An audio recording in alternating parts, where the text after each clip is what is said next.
आपके इस चरण धूलि के स्पर्श से इस तीव्र पीड़ा में शांति मिली। देखिए देखिए बलराम, हर किसी की जिह्वा पर कृष्णा का नाम है, मानो कृष्ण कृष्ण का कीर्तन हो रहा हो। ताऊ चमकने लगी थी, आप भी तो उसे रोक सकते थे। यदि मैं आता तुम्हारा गुणगान कैसे होता काना? ताऊ अहंकार के वश में तुम क्या करे तुम्हें बोध भी है काना? कदाचित इस चित्र को भी सत्य करने की शक्ति आपने मुझे दी होती प्रभु, तो आपके शत्रु कृष्ण का विनाश कब का कर चुका होता। अब ये ही करेंगे उस मायावी कृष्ण का सर्वनाश।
अरे ये बाज मुझ पर आक्रमण क्यों कर रहा है?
बंधु उठिए, उठिए, आंखें खोलिए।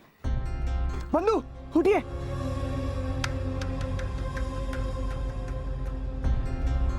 मैं बच गया, मैं बच गया।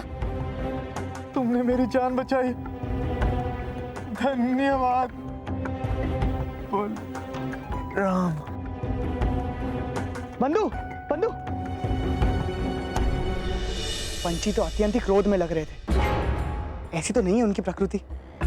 और अचरज की बात तो यह है कि अकस्मात ही जाने कहां से विचरण करते हुए आए और आक्रमण कर दिया। ये तो भला हुआ दाऊ कि आप महादेव के व्रत के लिए गए थे, नहीं तो ऐसे निर्जन स्थान पर जाता भी कौन। रक्षा करो, रक्षा करो, रक्षा करो मेरे प्राणों की रक्षा करो। रक्षा करो, रक्षा करो। बंधु संभालो अपने आप को, भयभीत मत हो, तुम यहाँ पर पूर्णतः सुरक्षित हो। तुम्हें कोई हानि नहीं पहुंचा सकता। कि तू एक बात बताओ, तुम यमुना तट पर कर क्या रहे थे और हो कौन तुम? मेरा नाम विद्याधर है। मैं एक चित्रकार हूं, देवघर से आया हूं। विचारों की प्रकृति के सानिध्य में बैठकर प्रेरणा लूंगा और चित्रकारी करूंगा। परंतु पता नहीं कहां से बाज ने आक्रमण कर दिया। चिंतित ना हो, जो हो गया सो हो गया बंधु। घाव अत्यधिक गहरा नहीं है, मैंने लेप लगा दिया है। अब मुझे कैसी चिंता, अब तो मैं कृष्णा की शरण में आ गया हूं।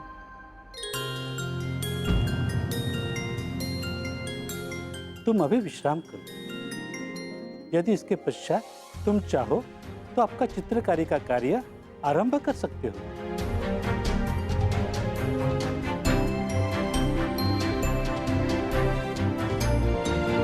मैं चलता हूं।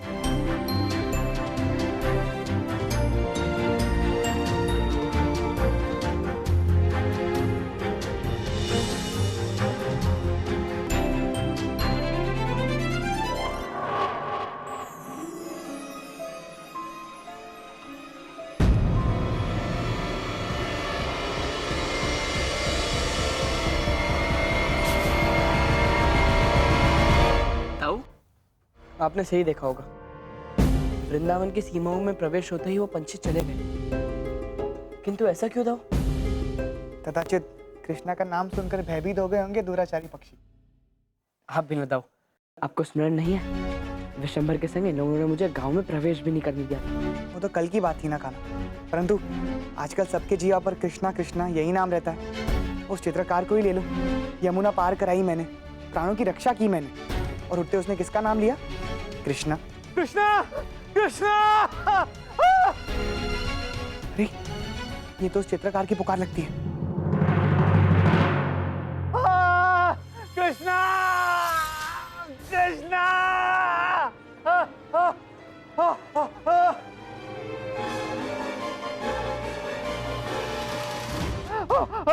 कृष्णा, कृष्णा! काना तुम यही रुको, मैं अन्य लोगों को बुलाकर लेकर आता हूँ सहायता करने के लिए। कृष्णा, कृष्णा, कृष्णा! इतनी तीव्र पीड़ा हो रही है, पूरा देह अग्नि की भांति जल रहा है। कृष्णा!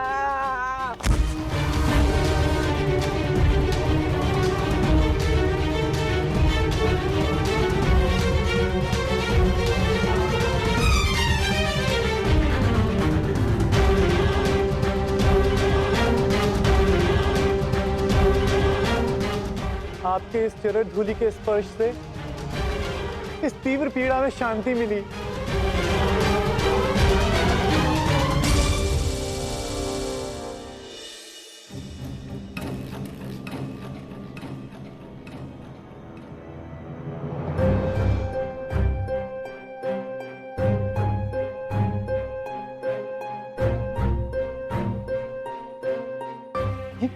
ये कैसे संभव हो सकता है? अभी तो थोड़े समय पहले हम इसे ठीक ठाक छोड़ के गए थे।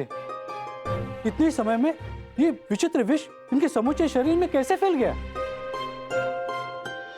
किंतु वैद्यराज, मुझे एक बात समझ में नहीं आ रही है, ये घर के अंदर विष आया कैसे और कहां से?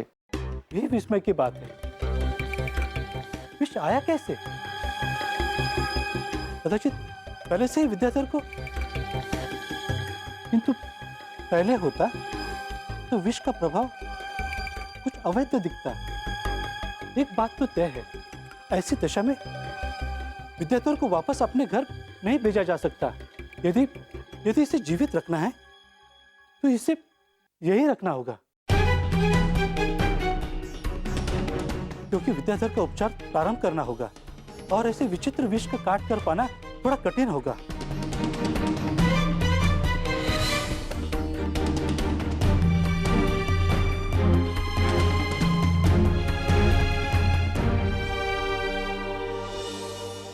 अरे वो आदमी कहाँ गया? बलराम, बलराम, बलराम पुत्र! क्या हुआ मैया? बलराम देखो तो, वो विद्याधर! मैंने जैसे ही अंदर प्रवेश किया वो कोठी में था ही नहीं। भला कहाँ चला गया होगा वो? विद्याधर!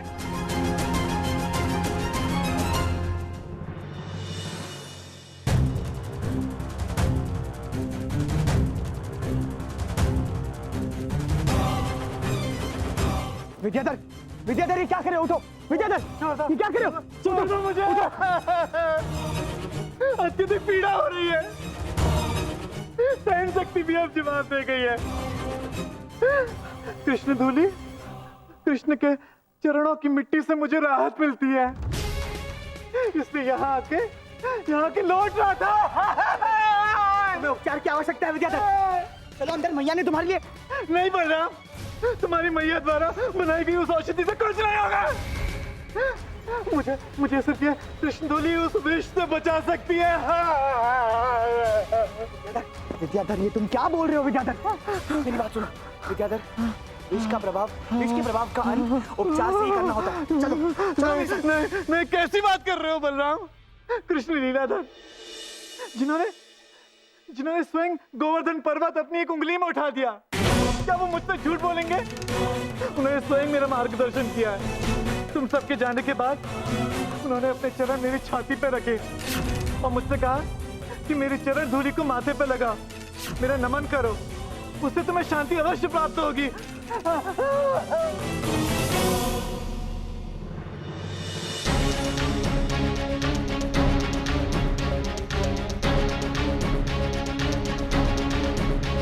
भैया, फेंक दीजिए औषधियाँ, ये जड़ी बूटियाँ, ये किसी काम के नहीं है। कान्हा कहाँ है? वो तो गायों को लेकर चराने गया है। कान्हा की चरण धूल से मेरा दर्द कम हो गया। मैंने कहा था ना, कृष्ण धूली चमत्कारी है, मुझे राहत मिल गई। अब मैं अंदर जा सकता हूँ।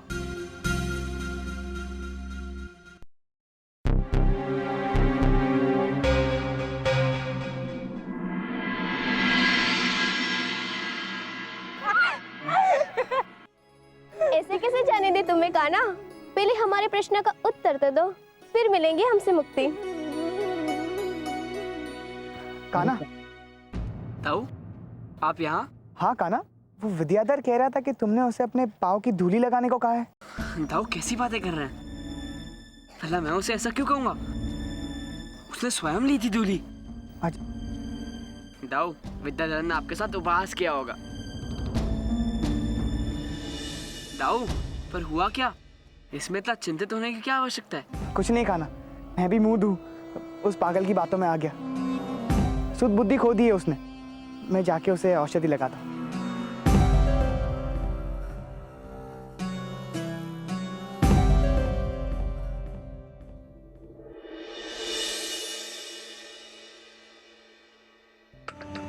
ये क्या कर रहे हो आप? अब इस दशा में प्रभु श्री कृष्ण की मूर्ति बनाना तो संभव नहीं है, इसलिए उनका चित्र बना रहा हूं। बस ये फूलों की माला बना लूं।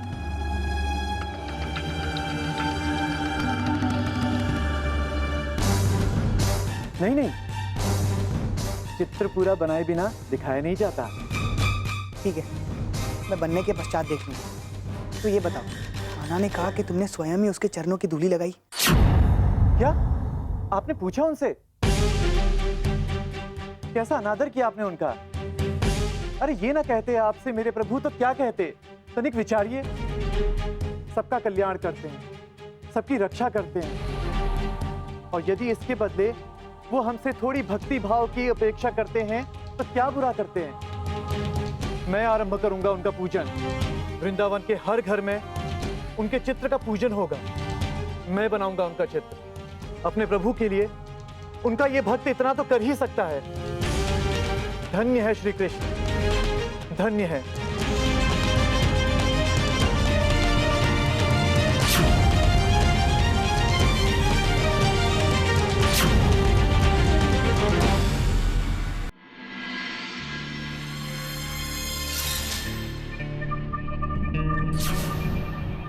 ये घी की सुगंध कहाँ से आ रही है? ये भी प्रभु श्री कृष्ण का ही आदेश है। मैं तो मात्र उनके आदेश का पालन कर रहा हूं।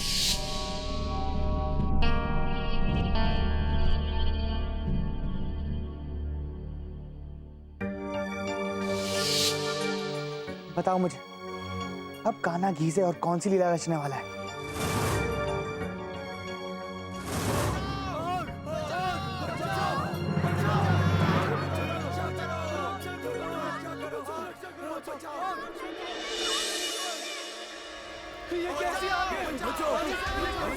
हे ईश्वर, जाने कैसे आग लग गई। घर में चूल्हे तक नहीं जले हुए थे, फिर भी भागो।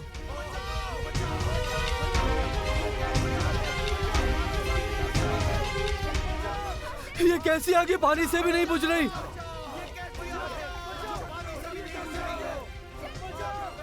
मत जाइए वहाँ। मुझे इस तरह मंदिर बना के क्यों रखा है? मटी तो ब्रश नहीं होगी तुम्हारी, छोड़ो मुझे। बलराम बचाओ। देखो, लोग अपने प्राण बचाने के लिए पुकार रहे हैं। बलराम, आग। मुझे इनकी सहायता करनी पड़ेगी, छोड़ो मुझे, छोड़ो। मत जाइए, आप ये आग बुझा नहीं पाएंगे। भगवान कृष्ण की इच्छा से, उनकी इच्छा से ये आग लगी है। उन्हीं की इच्छा से ये आग बुझेगी। विश्वास कीजिए मेरा, ये कार्य उन्होंने ही मुझे सौंपा था। मैं उन्हीं के आदेश का पालन कर रहा हूँ। ये देखिए मेरे पूरे शरीर में उन्हीं की माया से ये अग्नि प्रज्वलित हुई है। मैं तो मात्र एक साधन हूँ। विद्याधर!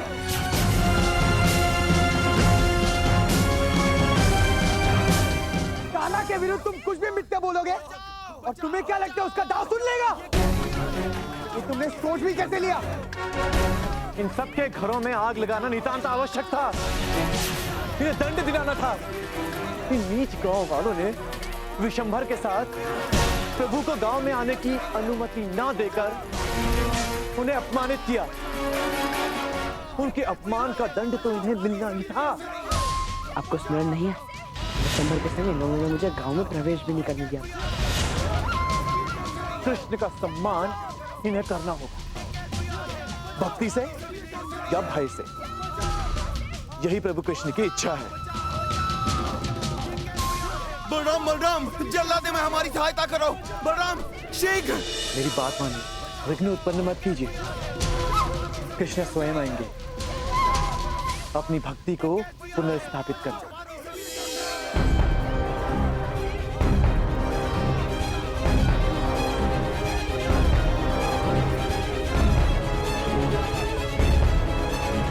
इस जल से समस्त अग्नि शांत हो। कृष्ण की, कृष्ण की, कृष्ण की। देखिए बलराम, हर किसी की जिह्वा पर कृष्णा का नाम है। मानो कृष्ण कृष्ण का कीर्तन हो रहा हो।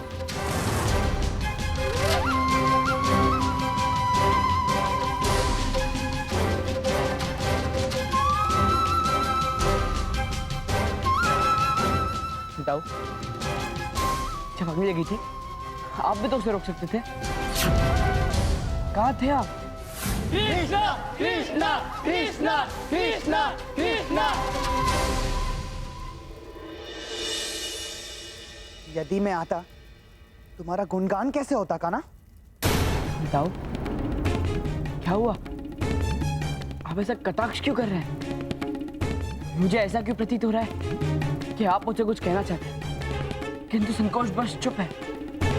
बोलिए न दाऊ। अहंकार के वश में तुम क्या करे तुम्हें बोध भी है कान्हा? अपने ही लोगों पे भयभीत हूं। तुम्हारा ये अहंकार तुम्हारे विनाश का कारण ना बने। कृष्ण की जय, कृष्ण की जय, कृष्ण की जय, कृष्ण की जय। इतना अहंकारी, इतना घमंडी मेरा कान्हा नहीं हो सकता। कृष्ण की जय, कृष्ण की जय।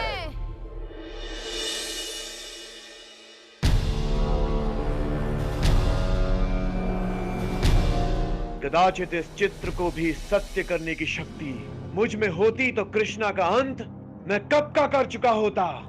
किंतु मेरे ये चित्र रचेंगे उसकी विनाश लीला। इस पृथ्वी पर अगर कोई कृष्ण को पराजित कर सकता है, उसका वध कर सकता है, तो वो सिर्फ एक है।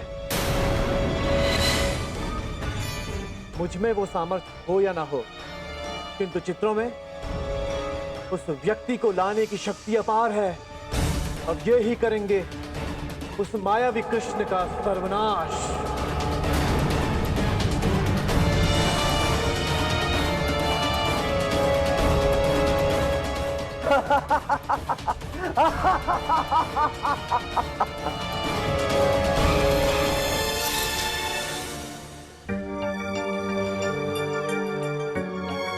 भैया दाऊ कहाँ है? पता नहीं कान्हा, बलराम ने यहाँ भोजन करने से मना कर दिया है। कुछ चिंतित लग रहा था।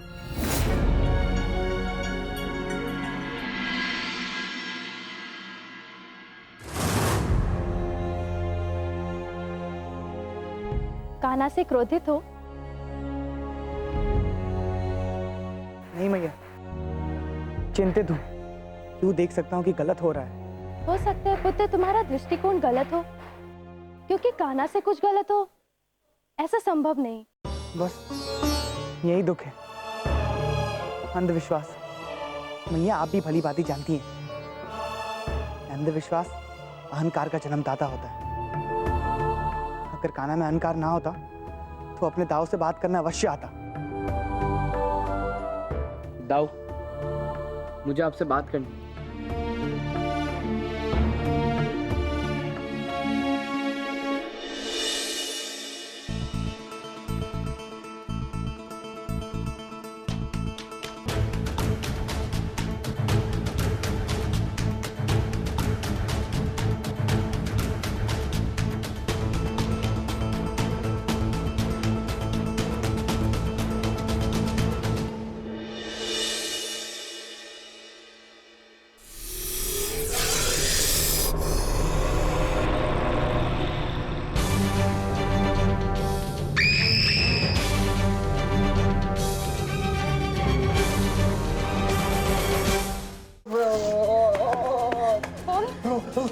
पता नहीं इन्हें क्या हो गया है। मैंने जैसे ही प्रवेश किया इन्हें भूमि पे गिरे हुए देखा। कहीं किसी विषैले जीव जंतु ने तो नहीं काटा इन्हें? बलराम पुत्र, शीघ्र देखो, कक्ष में कोई विषैला जीव तो नहीं। लगता है इसकी बोलने की क्षमता क्षीण हो चुकी है।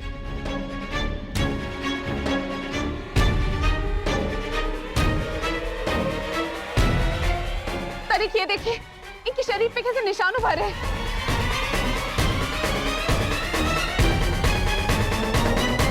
अरे ये तो कान्हा के मोरपंख जैसे प्रतीत हो रहे हैं। कान्हा, कान्हा! वो तो प्रस्थान कर गए। प्रस्थान कर गए? पर कहाँ? वो तो मुझे ज्ञात नहीं, किंतु उन्होंने आपको ये देने के लिए कहा है। ये तो कोई विष लगता है।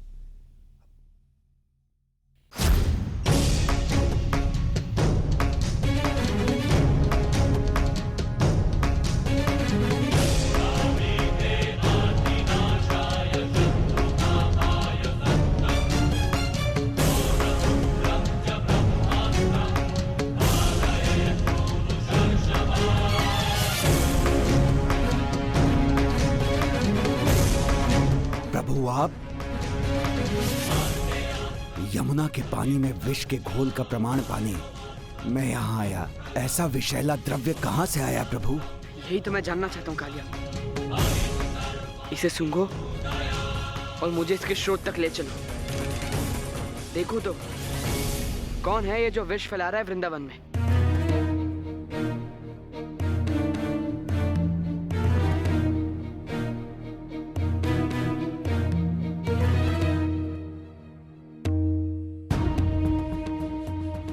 शीघ्रतम कालिया, मुझे ऐसा क्यों प्रतीत हो रहा है कि बहुत बड़ा षड्यंत्र रचा जा रहा है वृंदावन के विरुद्ध।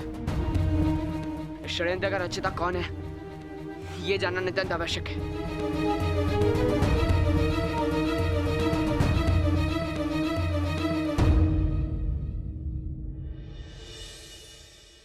बलराम, वो तुम्हें बुला रहा है। वो विद्याधर।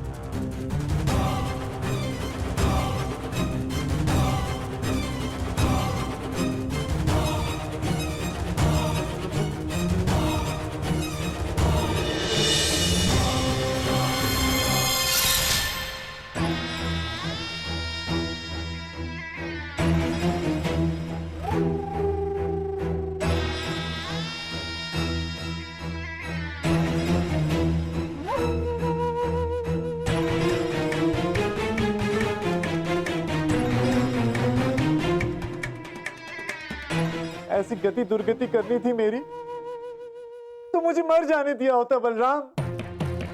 क्यों मेरे प्राणों की रक्षा की उन पक्षियों से? अपनी मनोकामना पूरी करने के लिए मुझे दंडित कर रहा है, मुझ पर अत्याचार कर रहा है। कान्हा ने तुम्हारा?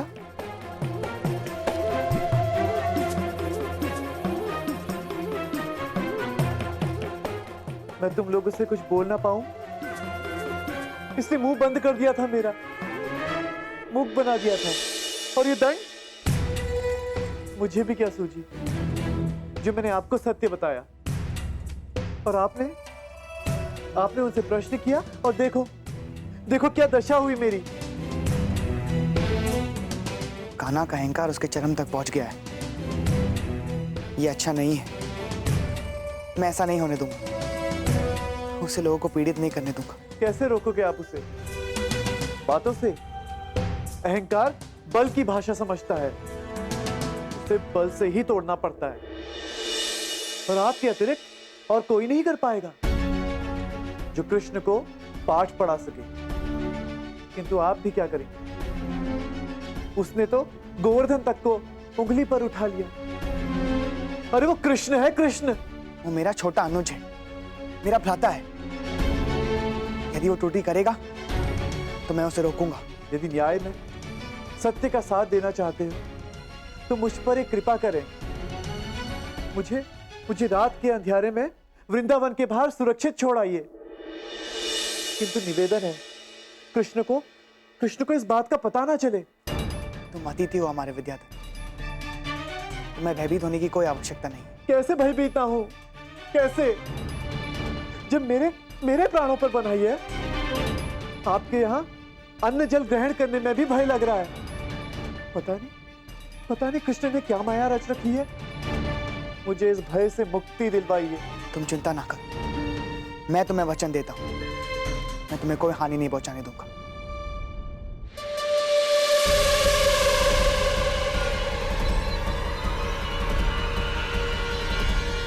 विष खुल गया है,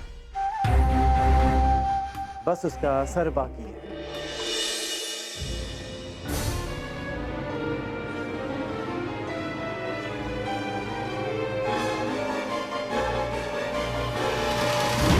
प्रभु, ये वो अंतिम छोर है जहां से उस विष की गंध मेरी नासिका प्राप्त कर पा रही है।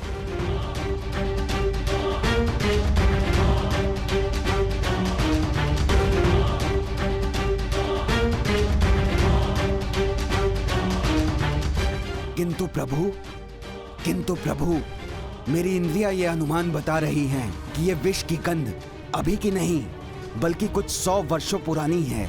वही तो पता करना है कालिया। 100 वर्ष पूर्व यहाँ ऐसा क्या घटित हुआ था कि जिसका विष आज वृंदावन को डसने आ गया।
गरुड़, आप सही समय पे आए।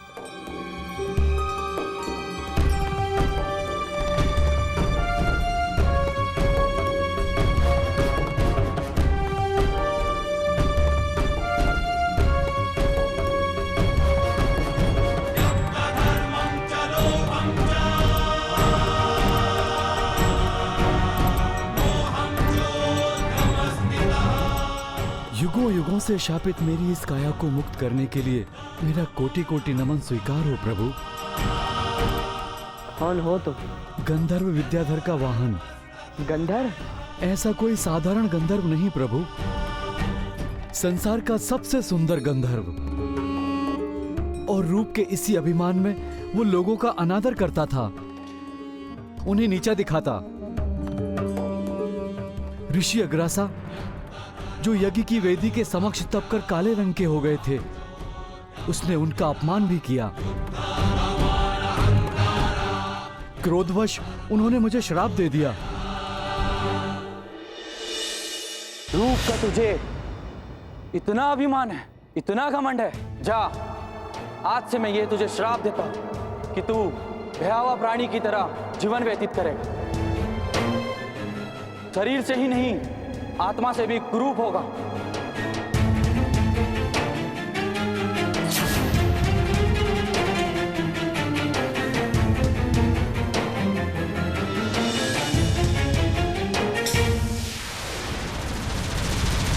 क्षमा, क्षमा मुनिवर, क्षमा।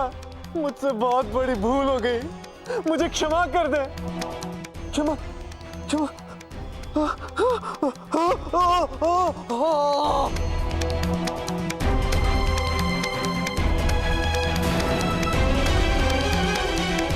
क्षमा ऋषिवर, क्षमा। क्षमा ऋषिवर, क्षमा। अब क्षमादान तो तुम्हें स्वयं विष्णु भगवान ही देंगे, जिनकी पूजा में तुमने विघ्न डाला है। किंतु तुम्हें उस समय की धैर्यपूर्वक प्रतीक्षा करनी होगी। महानाग। और प्रभु, सबसे दुख की बात यह है कि विद्याधर को अभी स्मरण भी नहीं कि वो गंधर्व थे। अपने को विशैला महासर्प जानकर वो अब अधर्मियों के आदेश का पालन कर रहे हैं, उनका साथ दे रहे हैं। कौन है वो जो उसके विष का, उसके श्रापित काया का ऐसा उपयोग कर रहा है?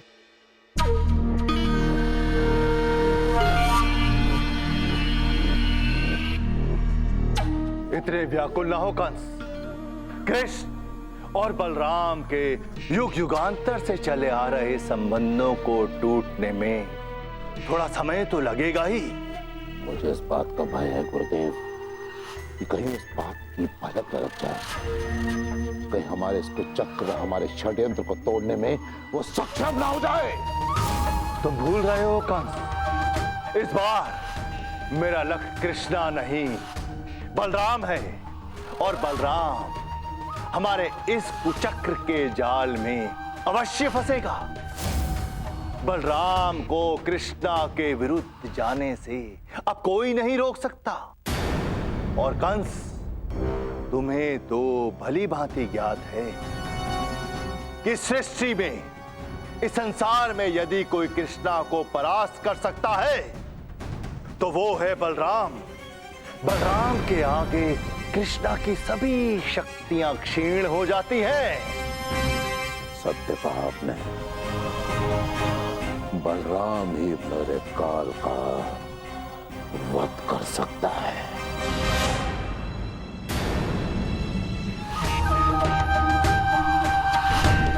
भैया,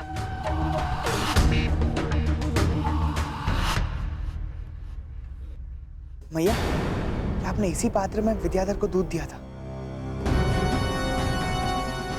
उन्होंने आपको ये देने के लिए कहा है।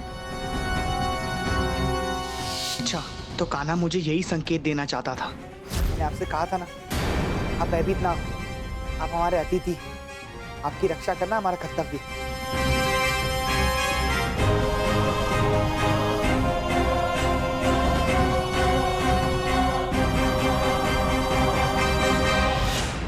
बस आप विश्राम कीजिए।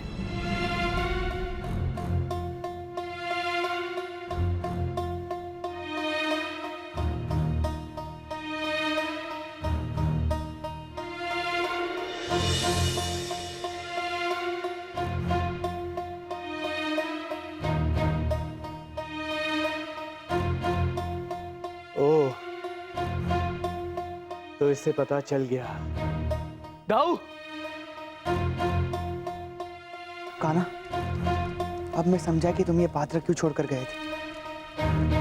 ये विष उस सर्प का है जो तुम्हारे विरुद्ध मेरे हृदय में विष घोल रहा था। कदाचित पंछियों ने आक्रमण इसीलिए किया होगा क्योंकि उन्हें भड़क लग गई थी। ये एक सर्प है। नहीं दाऊ, वो पंछियों के समक्ष जानबूझ के आया ताकि वो इस पर आक्रमण कर सके। इसका उद्देश्य आपको आकर्षित करने का था ताकि आप उसे वृंदावन ले आए, हमारे घर। याद हो दाऊ, इस समुचित षड्यंत्र के रचयिता और कोई नहीं, गुरु शुक्राचार्य हैं।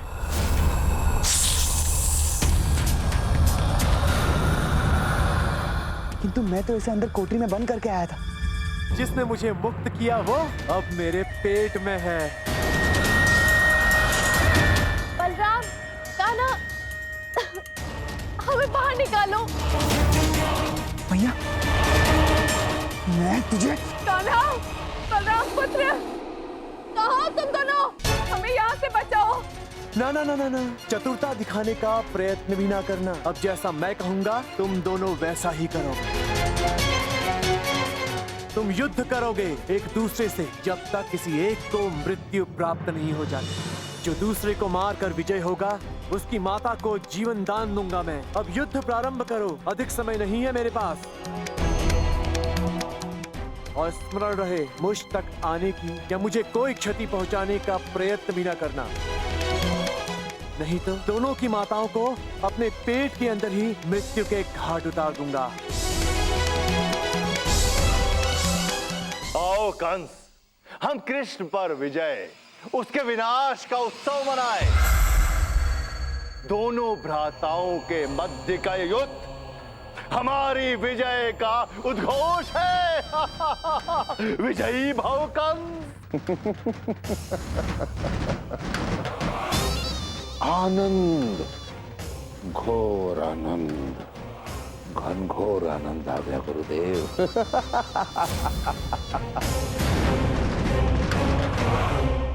अपनी पूरी शक्ति से प्रहार करो, तनिक करुणा भी ना करना, वरना तुम्हारी माताओं का अंत निश्चित है। अरे कोई रोको इन दो भाइयों को, ये क्यों युद्ध कर रहे हैं? कान्हा, दाऊ। कोई समीप नहीं आएगा, हमें रोकने का कोई प्रयत्न नहीं करेगा। हमारी माताओं के प्रण विपदा में।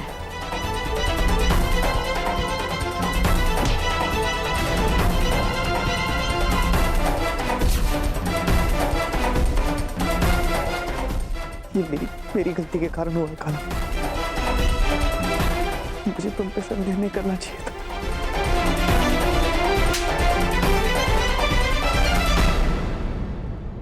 दाऊ, रुके मत, ये समय भावुक होने का नहीं है।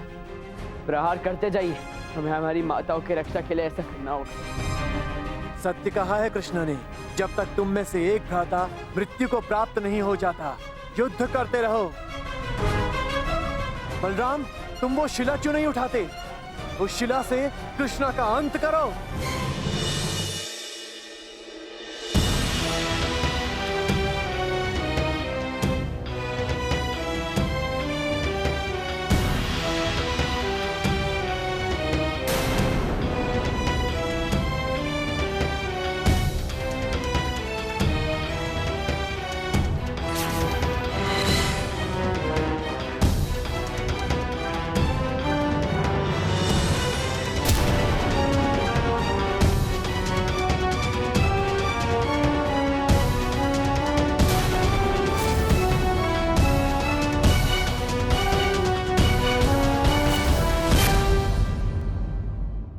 विनाश, सर्वनाश, अंत कर दो।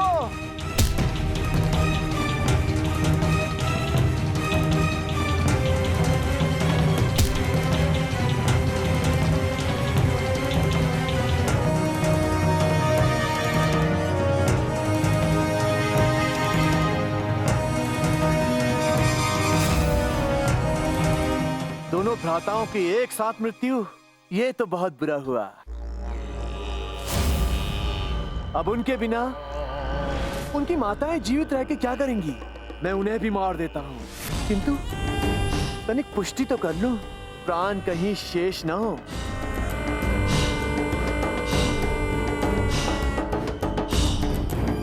दाव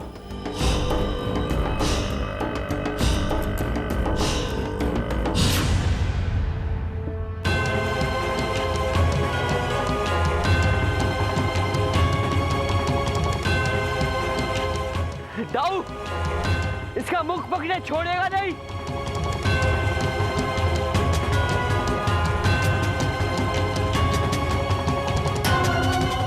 धन्यवाद प्रभु, मुझे मुक्ति दिलाने के लिए। यदि तुम्हें आभार व्यक्त करना ही है विद्याधर, तो अपने उस वाहन, उस तोते का आभार व्यक्त करो जिसने श्राप से तुम्हारी मुक्ति का मार्ग मुझे बताया। प्रभु, विद्याधर जब सर्पनाग रूप में हो तो उनकी पूंछ को स्पर्श कीजिएगा, श्राप से तुरंत वो मुक्त हो जाएगा। धन्यवाद। ये मैंने कैसा अधर्म किया जो मेरा मुक्तिदाता है, जिसने मुझे श्राप से मुक्त किया, मैं उसी का अंत करना चाह रहा था। हमसे बहुत बड़ी त्रुटि हो गई है, हमें क्षमा कर दीजिए। व्यथित ना हो विद्याधर, यह विधि का विधान था। श्राप से ग्रसित तुम्हारी मुक्ति मेरे द्वारा ही नियत थी। यही तुम्हारी नियति है। तुम्हारे श्राप को ढाल बनाकर कोई मेरा अंत करना चाहा, और ये प्रयत्न वो निरंतर कर। किंतु अब समय आ गया। अंतिम प्रहार, अंतिम वार।